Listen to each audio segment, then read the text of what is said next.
बेंगलोर अपनो देश है न कोई मारवाड़ देश है। अब तो फालतू री बहस है। देश तो अपनो सतलोक है। सतलोक का समझने का मतलब है अपना स्वरूप आत्मा का देश है। स्वदेश किन्हें कहते हैं? स्वना खुद को कहते हैं। खुद का देश है वो स्वदेश है। और बाकी जो हम आज चल रहे हैं, हमारी व्यक्ति आज विदेश में है, स्वदेश में नहीं। स्वदेश में जब आएगी कि श्रुति उलट करके भीतर की तरफ में बढ़ जाएगी। संत महापुरुष कहते हैं कबो न निज घर आयो। हम जिंदगी में पूरी दूसरे के घरों खोजते रहे, धन तो यहाँ गड़ा हुआ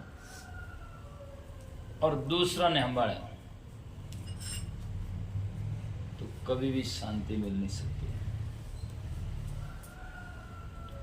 एक उदाहरण कहता हूं कैसे दूसरों का हम बात। एक कोई बेंगलोर मद्रास से सेठ जी रवाना हुए, ट्रेन में चढ़े, साथ साथ में एक चोर चढ़ गया। मालूम पड़ गया सेठ जी के पास में 5-4 लाख रुपए है। अब उन्होंने सोचा कि सेठ जी जब सोएंगे तो निकाल देंगे। सेठ भी, लोग क्यों कहते हैं कि लोग कहते हैं उत्तम बुद्धि बाणिया, चतुर बुद्धि वाले होते। सेठ जी समझ गए ये चोर है और इनको युक्ति से काम करो, नहीं तो ये तो पैसा भी हड़प लेगा, पता नहीं मार भी। तो बैठे यूं यूं थोड़ी देर बैठे रहे। 2 घंटा बाद में यात्रा ही कि शाम को अब सोएंगे या घंटा 2 घंटा 4 घंटा के बाद में सोएंगे। अब रात में, दिन में तो बैठे रहे सतीश होकर के। अब सोने की तैयारी होगी भाई घंटा 2 घंटा में। तो सेठ जी ने उनसे कहा कि ले भाई, अरे तू हम तो साथ में चले हैं, तो हमारा मित्र है, हम भी मारवाड़ी, आप भी ले ये पैसा ले जा, 100 रुपया 200 रुपये ले जा, तुम्हें फल फ्रूट खाना या चाय पीना, मेरे भी ले आ। वो नीचे स्टेशन पर गया, सेठ जी ने अपना रुपया निकाल करके उसका बींटा था ना, बींटा सोने का बिस्तर, उनमें डाल दिया भैया, उसके चोर के बींटे में उसमें डाल दिया। और अब सेठ जी बैठ गए। वो आया, बैठ गया, सेठ जी आराम से सो गया। अब वो रात भर सेठ जी रा बिस्तर संभाले और कभी सेठ जी रो बैग संभाले और कभी सेठ जी री जेबा संभाले। पर सेठ जी ने तो डर ही नहीं कि भाई पैसा अपन के पास में है। और रात भर बेहतरी कोशिश करता रहा। उसने मालूम था कि सेठ जी पैसे तो लेकर चले, पैसा गया तो गया कहाँ, है ही नहीं। सेठ जी रे जेब में नहीं, बैग में नहीं, सेठ जी रे बिस्तर में नहीं, पर पैसा कहाँ चला गया। पूरी रात भर खोजता रहा, हैरान हो गया। सूर्य उदय हो गया। सूर्य उदय हो गया और सजना जब खुला दातन हुआ, सेठ जी ने सोचा अब स्टेशन आएगा थोड़ी देर में और क्या करें। तो सेठ जी ने उसको रुपया दिया और 100-200 ले जा, स्टेशन जाओ, नीचे उतरो, तुम तो समझदार आदमी है, चाय वाय पी के और मेरे भी ले आओ। वो नीचे गया, जितने में उन्होंने पैसा निकाल के अपने बैग में वापस धर लिया। और अब वो जिमी रवाना हुए, अपना स्टेशन आया, वो भी साथ साथ में नीचे उतरा। उन्होंने सोचा उतर गया। आगे तो मान लो मारवाड़ जैसे जंक्शन पर उतरे हो तो वहाँ पुलिस सब है। सेठ जी ने अपना पैसा साथ देखा तो वो चोर कहता है कि सेठ आप पैसा तो मैं नहीं लूंगा, और मुझे ये बता दो बस आप, हाँ, कि पैसा ये रखा कहाँ आपने। मैं पूरी रात भर पैसा खोजता रहा, अब आप पैसा निकाला, रात में पैसा था ही नहीं, तो आपने ये पैसा कहाँ रखा, ये मुझे बता दो। तब सेठा ने कहा भैया तुमने दूसरों के बींटे संभाले, खुद के नहीं संभाले, है ना। दूसरों के बिस्तर संभाले, दूसरों के गट खोजे तुमने, पर खुद का गट नहीं खोजा। पैसा तो खुद के बिस्तर में छिपाया हुआ था। तो ये तो एक उदाहरण है। ऐसे ही हम जिंदगी भर पूरी रात, पूरे जीवन भर दूसरों के बींटे संभालते हैं। इसमें क्या है, ये आदमी क्या सोचता है, ये क्या करता है, उनके बिस्तरे बोरियां संभालते हैं, उनमें पैसा है नहीं। पैसा तो हमारे बिस्तरों में गड़ा हुआ है।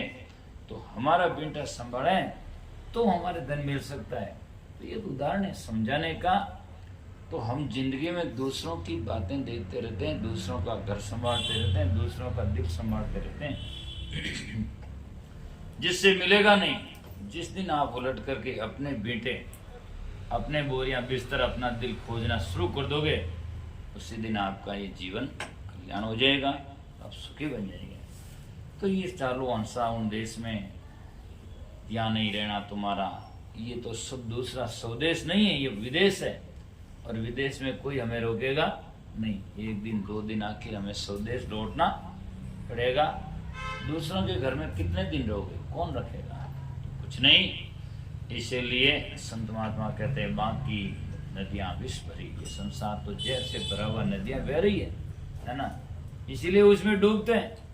संसार किसकी नदियां हैं? लो मोरी नदियां चलते हैं लख 84 धार, गुरवीना नुगरा बह गया, संत उतर गया पार, आए हमको पारी। तो इसीलिए इस नदियों में सजना डूबते जा रहे लोग बिना पानी की।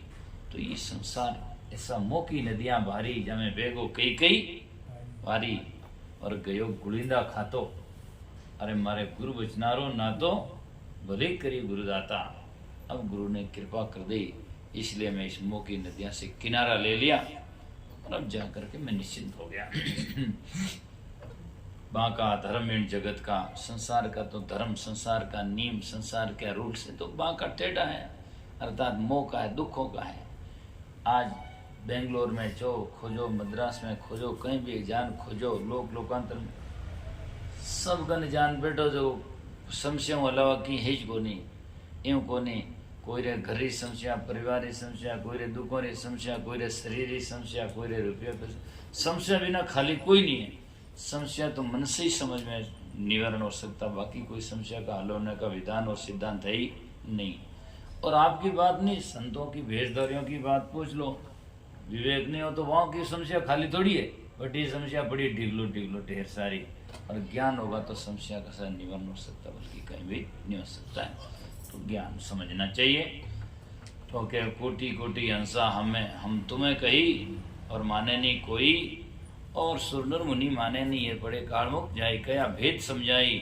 और सुरनर मुनि माने अच्छे विवेक की संतवारी बात नहीं माने, और भेद नहीं समझे जा काल काल रे मुख में पड़े, रोचक वाणियों में, अज्ञान में, अंधविश्वास में, और लोग भटकते जा रहे हैं। जहाँ सच्ची बात कहे, समझाने की बात कहे, अरे यार तुम्हारा सब का ही नहीं है, तो सब किन्हीं नहीं माने, खंडन मंडन करेगा।